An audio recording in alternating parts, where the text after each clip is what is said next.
Hello, my name is Roberto Acosta, and today we are performing a head to toe examination. This is my volunteer patient, Miss Daniela. So, um, assuming I washed my hands, come into the client's room, and so I'll start out by asking the client her name. Danielle, Okay. Date of birth. 9/27/95. Awesome. And then obviously you consent to perform this head to toe assessment. Yes. Okay. So we're going to be going through several systems here. So I'll ask you to sit, lay, stand, but I'll walk you through it, okay? You can tell me the president today. Biden. All right, and then the next president for next year. Donald. Got it. And then you know what year we're in? 24. All right, that's good. All right, so that's good enough. All right, next I'm going to perform your vital signs, okay? So, during vital signs, I want to make note of the client's emotional status, tone of voice, affect, mood, psychological state. Is she withdrawn or engaged? Does she look her age? Can she hear me clearly? Can she understand my questions and follow direction? Is her hygiene okay? Posture, demeanor, appearance. I also want to look for any outward abnormalities, such as any amputations, lesions, masses, to include any abnormal smells. Is her skin sweaty or clammy? All of this information will help guide and complete the head to toe assessment and allow me to focus on areas that are specific to the client.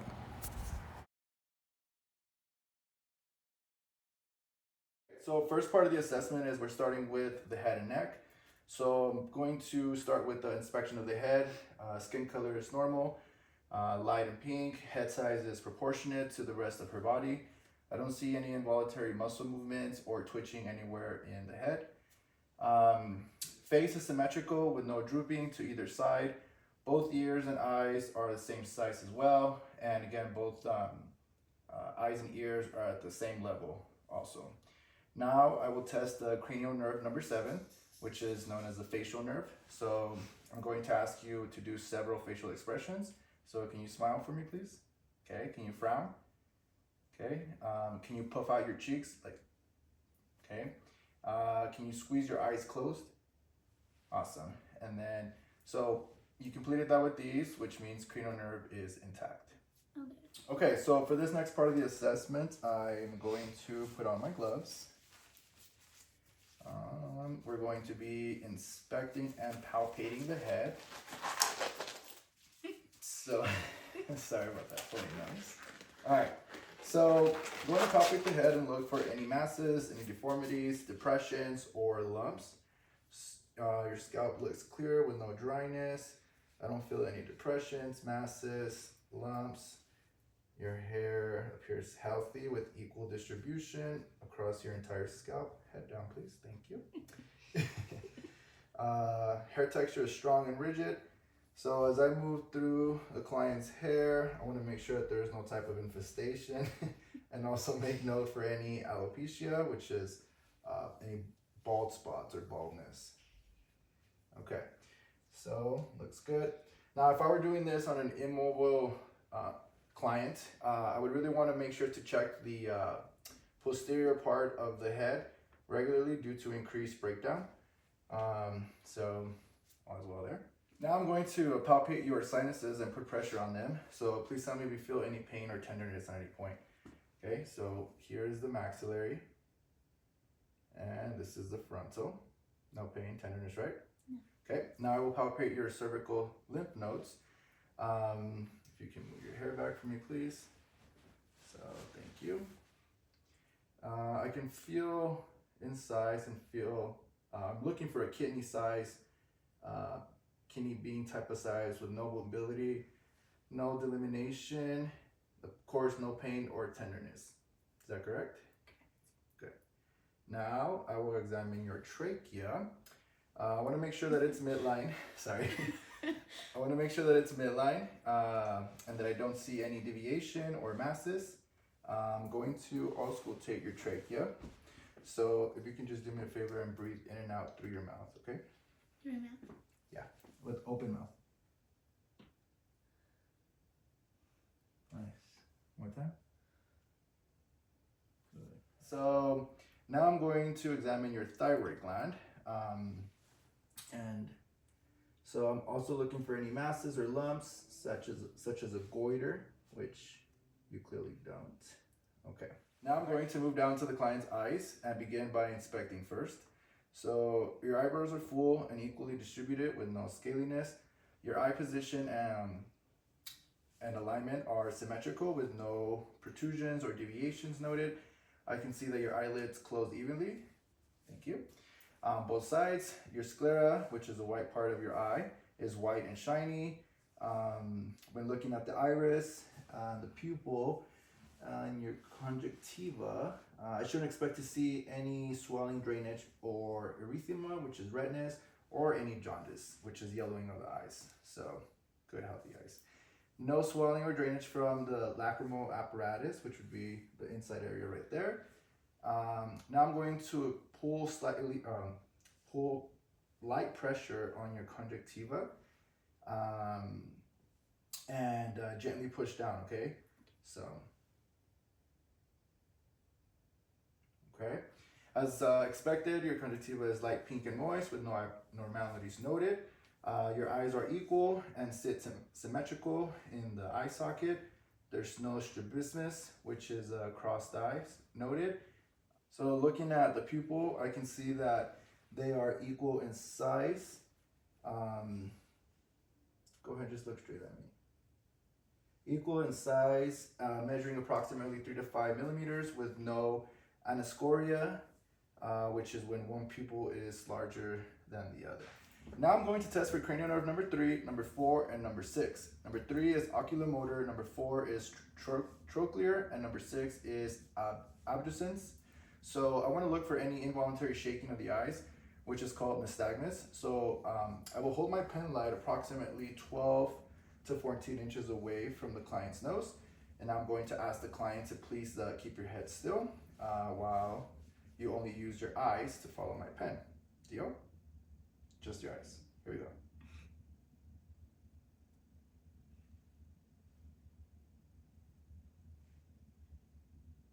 Okay, so that's the 6 cardinal fields of gaze. Again, I'm looking for any nystagmus, which none is noted. Now I'm going to test how your pupils react to light. So I'm going to dim the lights a little bit and then ask you to stare at the wall across, okay? 1 second. Look straight ahead. Okay. And I'm going to be shining this pen light in your eyes. So just keep looking straight, please. Looking for pupillary reaction. Does that hurt your eyes? Okay, all right. So I was able to see both pupils constrict evenly, so that's good. Now I will check for accommodation by placing my pen light roughly about 10 inches away from your nose. And I'm slowly going to bring the pen light towards your nose, okay? So, And follow it. yeah, so just look at it right here. Ready? Okay, so that's great. Now I can document that both pupils are equal, round, react to light, and accommodate properly. This is where the acronym PERLA comes from. Okay, so moving on to the next part of the eye assessment, I am going to be using my ophthalmoscope. And I will perform what's called a fundoscopic exam to get a closer look at your optic disc, the cup, retina, and retinal vessels, okay? So if you'll just do me a favor and look straight ahead, please. Let me just fix my... All right, I'm gonna be shining light into your eye, so bear with me, okay? So I'm gonna put my hand on your shoulder just so I don't make sure I don't run into your face with this. Sorry, so just keep looking straight, please. It's scaring me. Open your eye.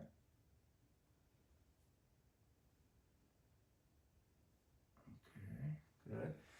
So I'm looking for any disc bulging, blurred margins, any pallor, or any cup enlargement. I'm gonna do the same thing to your now left eye. So I'm gonna use my left eye, and Don't run into my eye. yeah, please stop me if I do.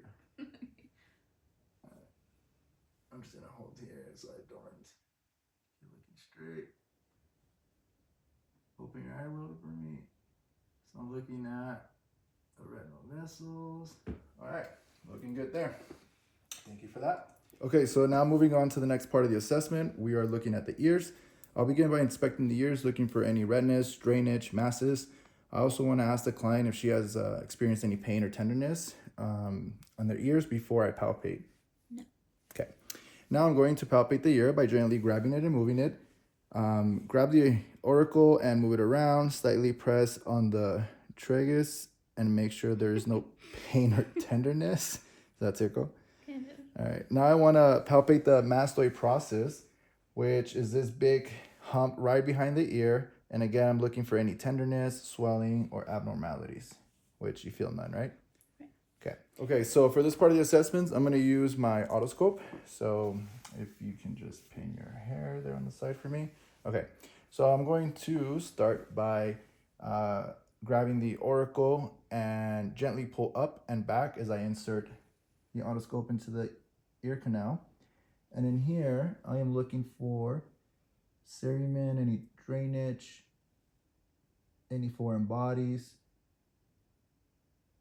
Okay, so all is clear, no discharge, swelling or redness. Also, I want to go back and look at your tympanic membrane. So please hold. So pearly gray white, shiny. I could see the light of cone at 5 o'clock. No ruptures or perforations, so that's good. Thank you. Okay, so next I'm going to test cranial nerve number 8, which is called the vestibulocochlear. So I will test this by covering one ear at a time, and I'm going to whisper a word on the opposite ear that's not covered, and then I'm going to ask you to repeat that for me, okay? All right. So look straight, please. Trump. Okay, truck, that's it. Okay. All right, so look that way a little bit for me, please, and then Apple. great. Okay. Now, lastly, I want to perform what's called the Ryan-Weber test to determine any hearing loss. This is a tuning fork, so there's going to be 2 parts to this test. First one is I'm going to strike it, and I'm going to put this part right on your mastoid process, and I want you to tell me when you know if when you no longer feel the vibration. Okay. Once you tell me that, I'm going to flip this right outside your ear canal, and I want you to tell me when you stop hearing the vibration. Deal? All right, here we go.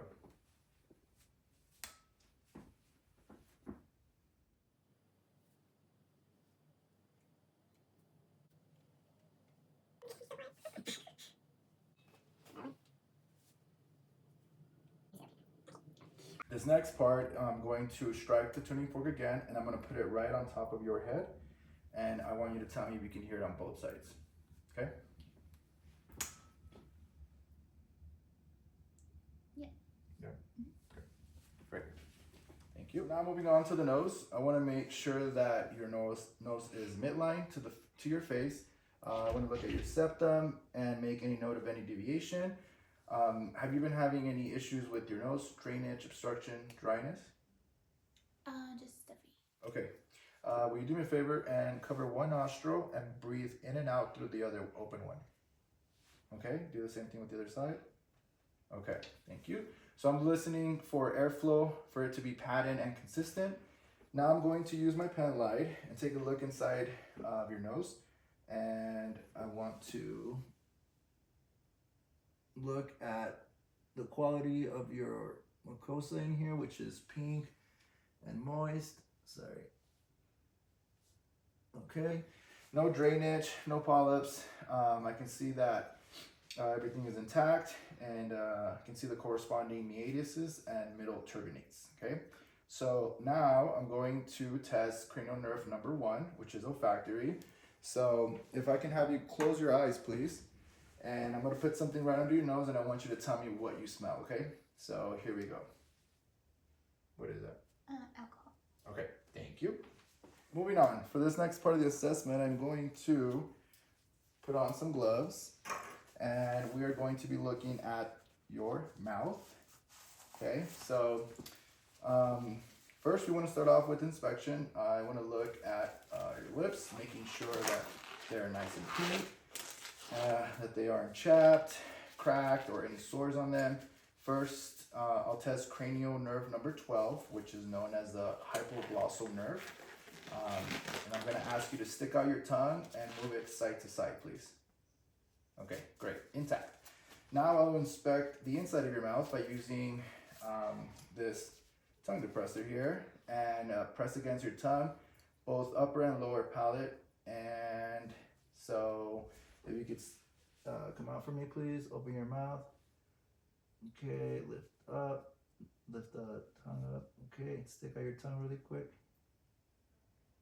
Move it to your left. There you go. Okay, open your mouth a little bit more. All right, now you want to see, and lift up your tongue for me. Wait. Yeah, so I can look at your soft palate, your hard palate. Open your mouth, like, there you go. Nice. Okay, so I shouldn't be able to see any dry, cracked, or patchy spots. I'm looking for any lesions under the tongue. That's where mouth cancer would primarily be noted. I'm also looking for any cavities, any loose, abnormal position, or broken teeth, which you have all your teeth intact. So the hard palate and soft palate are also intact. And if I can just take a look at, stick your tongue out for me and say, so your uvula is midline. So that's good. Okay, so I'll dispose my gloves and assume that I've done proper hand hygiene. So now we are going to move over to the neural part of the assessment, and I'm going to test cranial nerve number 11, so which is the accessory nerve. Okay, I'm going to ask you to move your head side to side. Okay, up and down. Okay, and then push against my. There you go, and then the other way, down. Okay. I'm going to put my hands on your shoulders, and I'm going to ask you to shrug for me, please, against my resistance, okay? So, go. Okay, great. Now I'm going to assess coordination, and I'm going to ask you to perform some rapid movement. Finger tapping, so if you can, yes, thank you, and then the other side. Okay. Now I'm going to ask you to perform a finger to nose test. So you'll touch my finger. After you touch my finger, you'll touch your nose. Great. Assess your gait. So I'm going to ask you to stand. Okay, so now dispose my gloves and I will perform proper hand hygiene. So now I'm going to find the temporal artery and I will palpate both bilaterally. So yours are right here. They are 2+, which is normal and expected for a healthy person. While I'm in this area, I'm going to test cranial nerve number 5, which is the trigeminal nerve, which helps with mastication. So I will feel for the masseter muscle, which feels like a nice, firm, small ball. Then feel for the temporal muscle. So now I'm going to do another small test to test the same nerve. So I'm going to place 2 fingers under your chin, and I'm going to ask you to open your mouth against the resistance that I am creating. Okay, go ahead. Okay, good. Now I'm going to feel the temporal mandibular joint, which is known as the TMJ. So if you will please open and close your mouth while I feel for any grating or clicking sensations. Go ahead. Go ahead. All right. Which I don't. Okay. I'm going to ask you just to take steps forward and then backwards. And looking at your gait, making sure you're coordinated. Okay. If you could do me a favor and turn around this way again. Go heel to toe, right in front of the other, all the way to the wall. Great, and then back. Okay, all right, let's face this way. Last one we're gonna perform what's called a Romberg test. So I'm gonna ask you to close your eyes and just stand completely still.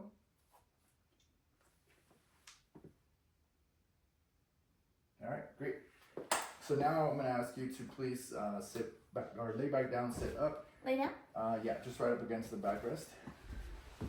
So now we're gonna do a sensory assessment, and we're gonna use this Q-tip. So this is a soft side, this is a sharp side.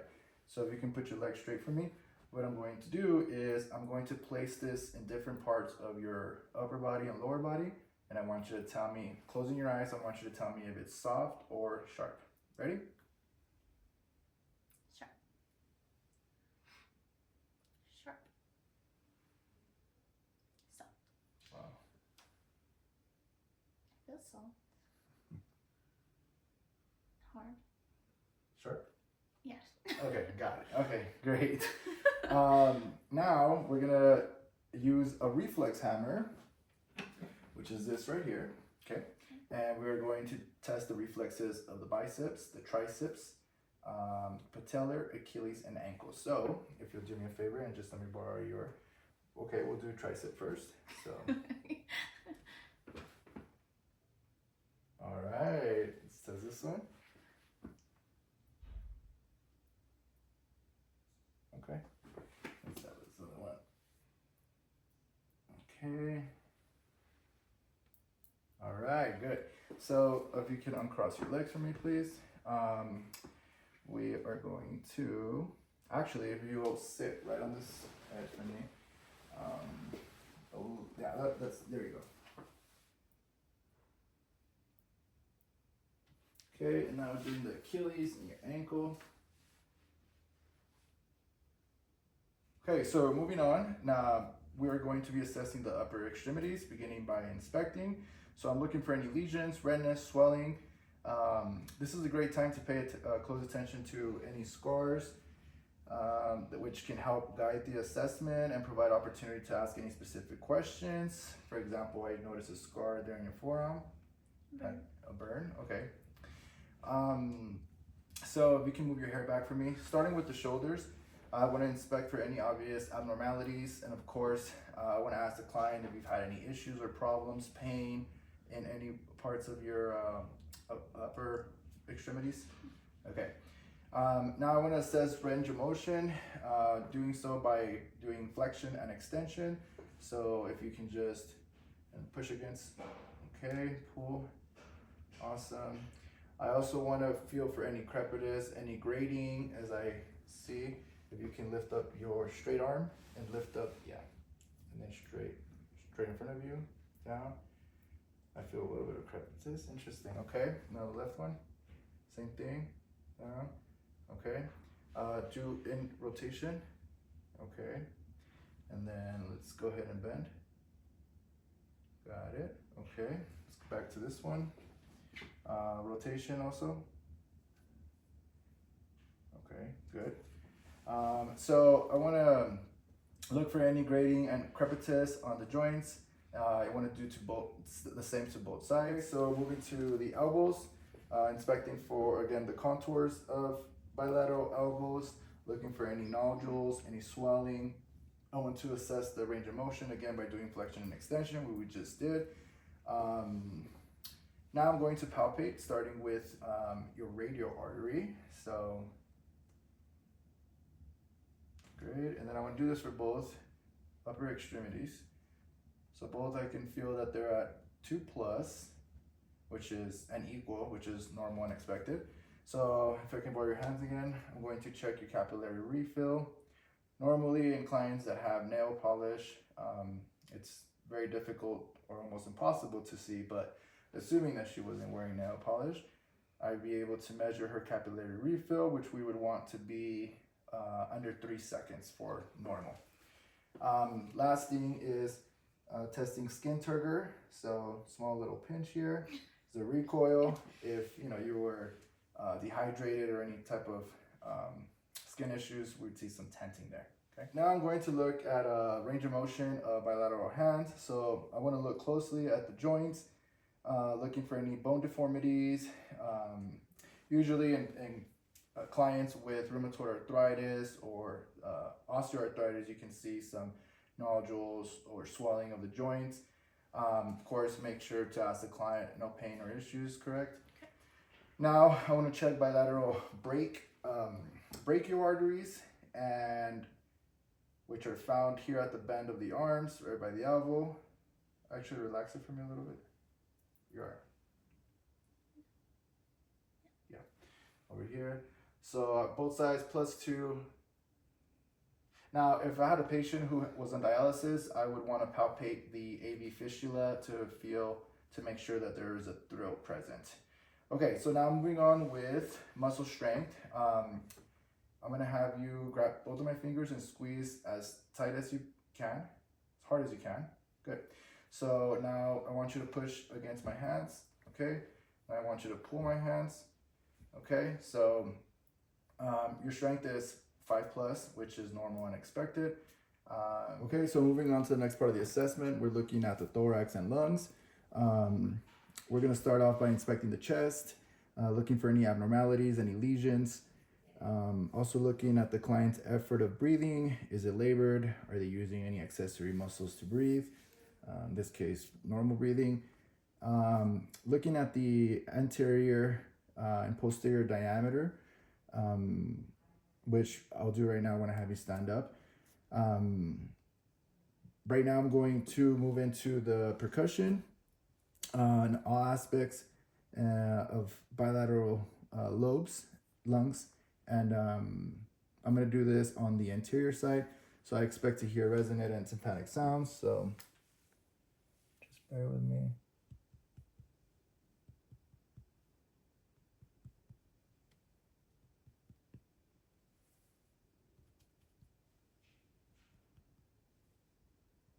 I will move to auscultating, beginning at the apex of the lungs. So I will ask the client to breathe in and out with her mouth open to get a good listen of all lung sounds. So starting at the apex.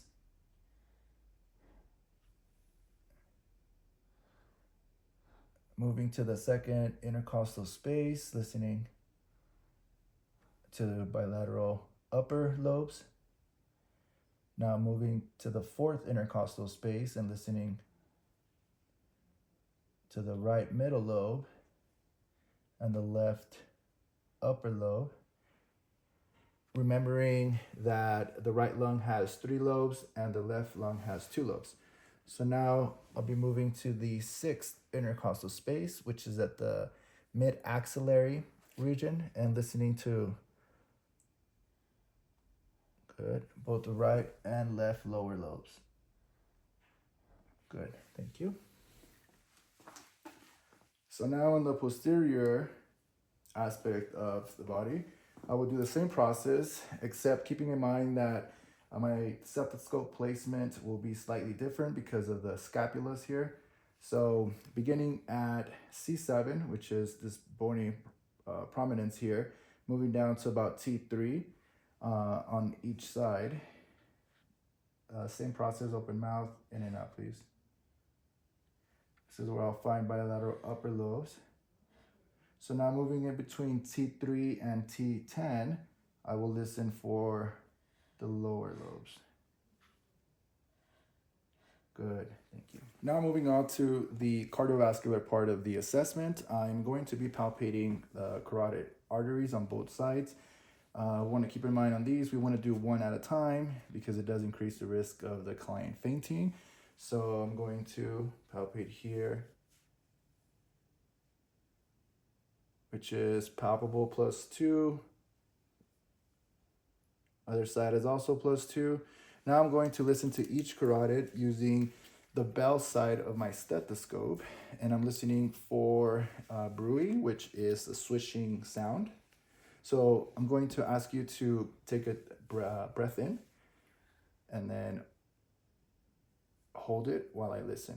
So that way we could avoid air exchange. Okay, so go ahead, take a deep breath, nice and easy, and just hold.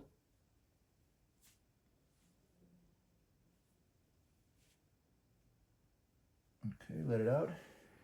All right, one more time.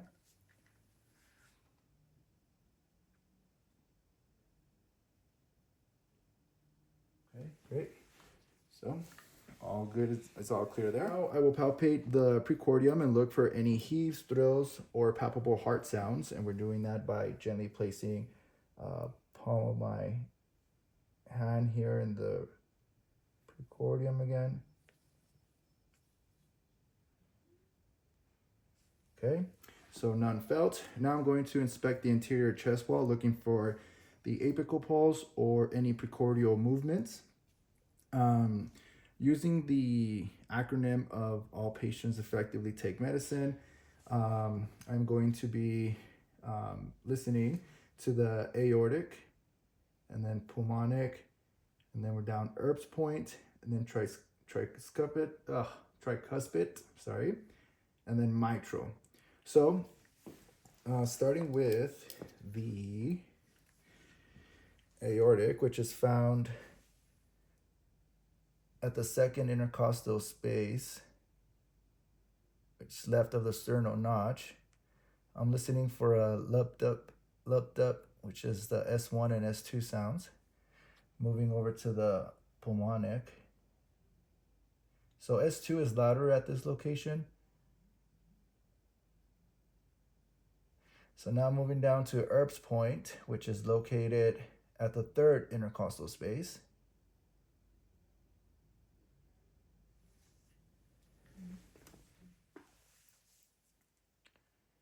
Now moving down to the fourth intercostal space, where I'll find the tricuspid valve. S1 will be louder at this location. And now moving over to the fifth intercostal space, midclavicular, and listening to the mitral valve. This is a point of maximal impulse where we can establish the apical pulse by listening for 1 whole minute. So for a normal adult, it should be anywhere between 60 and 100 beats per minute. Now I'm listening to the same areas I just covered. However, I will do it with the bell of the stethoscope this time. And I'm listening for any heart murmurs, which will sound like a swooshing or blowing sound.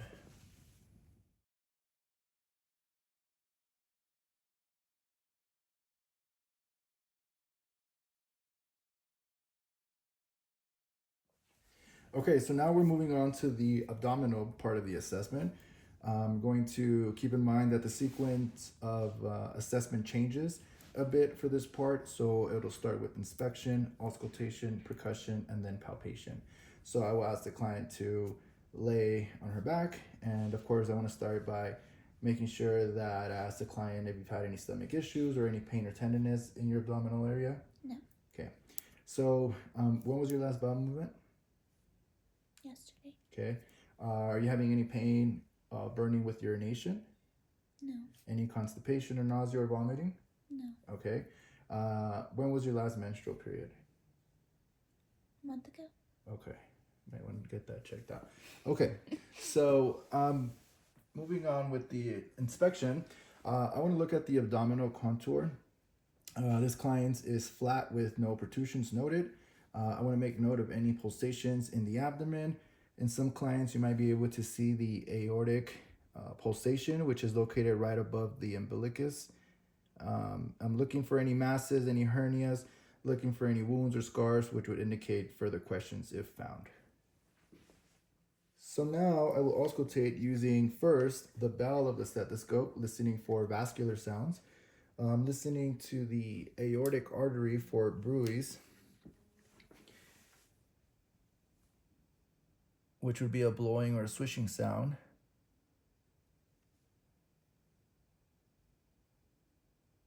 Now, using the diaphragm of my stethoscope, beginning at the right lower quadrant, I'm going to work my way in a clockwise fashion.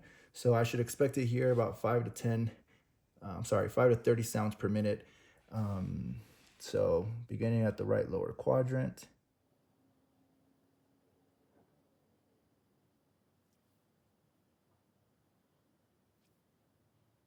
Now, if no sounds are present within that time, I would want to listen for at least 5 minutes straight until I hear some type of bowel sounds. Now I'm going to percuss all 4 quadrants, listening for dullness, tympanic, or hollow sounds, depending on the area that is being percussed. So I'm going to do some light tapping, okay? Okay.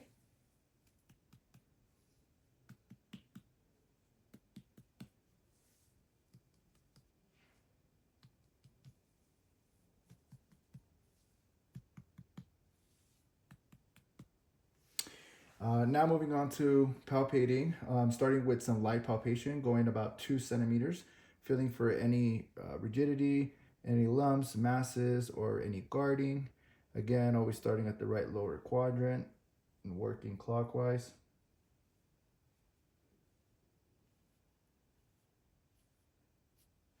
Now we're going to do a deep palpation, which is going about 4 to 5 centimeters this time, looking for the same thing again.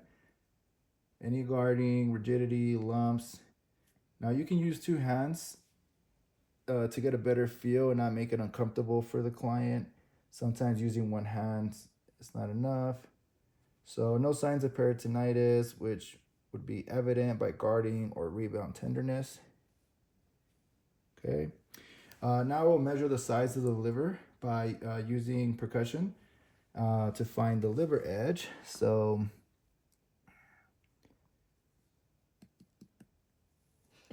sorry.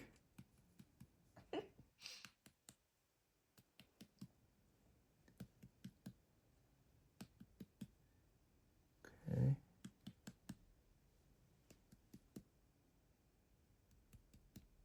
Okay, so no enlarged liver seems to be apparent. Now I'm going to percuss for the spleen. So I'm going to ask the client to move into the right lateral debucus position to percuss and look for any spleen enlargement. So on your right. Sure. Yeah. Okay. There you go. Yes? Yeah.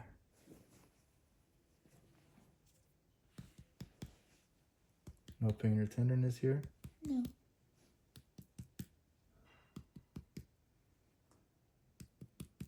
Okay, good.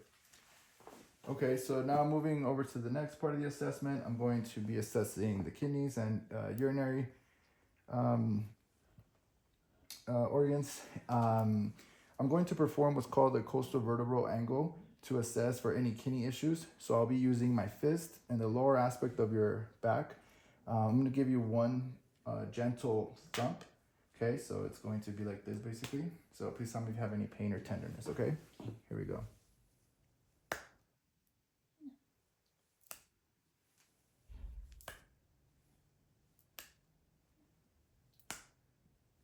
Okay, good. Next, we're moving over to the spine, and I want to inspect the client's posture. If you can just please stand on both. There you go, just straight. So I'm looking at her cervical, thoracic, and lumbar curves, looking for an upright spinal column, her shoulders to be aligned. Now, I'm going to assess the range of motion of your spine. So if you could rotate, yeah, both sides, good. Can you bend a little, or just, yeah, go backwards a little bit? Okay, good. Can you do side to side? Just bend to one side and then to the other. Okay, thank you. While I have you in this position, actually, I want to do check the anterior posterior diameter, which we didn't when you were laying down. So here I'm basically just looking at the anterior posterior chest. Ideally, in patients with COPD, we would expect to see what's called barrel chest. In this case, you're healthy, so none of that. So moving forward, now we're going to be assessing the lower extremities. So I'm going to ask the client to lay in the bed so that I can assess the hips, knees, and bilateral feet. We'll start with inspection. If you can put your leg straight, please. Looking for any abnormalities such as atrophy, bruising, or any length symmetry, which we don't have here. So now moving to assess the range of motion, So now moving forward, we're going to assess range of motion, starting with the hips. So if you can lift up the one knee at a time, there we go, like that. And then the other one, okay. And then do it against resistance, okay. The other one, okay, great. Now I'm gonna ask you to bend your knees. And then out, okay. I'll bend them all the way out, okay. I'm gonna ask you to do internal rotation and external rotation. There you go, with both, okay. So abduction and adduction, I'm going to ask you to just slightly, one leg at a time, There you go. Now the other one. Okay, great. So put your feet up straight. I'm gonna ask you to press against my hand. Good. The other one. Good. So now both of them. Okay. And lastly, we are going to we're going to elicit stimulation of the plantar reflex, which is also known as Babinski's reflex. So using our our reflex hammer here, we're going to gently, just put your feet out, please. I'm sorry, it's part of the assessment here. Okay, so relax. Because a normal reaction should be that the toes curl. So, are you ready? Okay, so I'm not normal. that completes the head to toe assessment. I want to thank you for helping me out this semester, and thank you.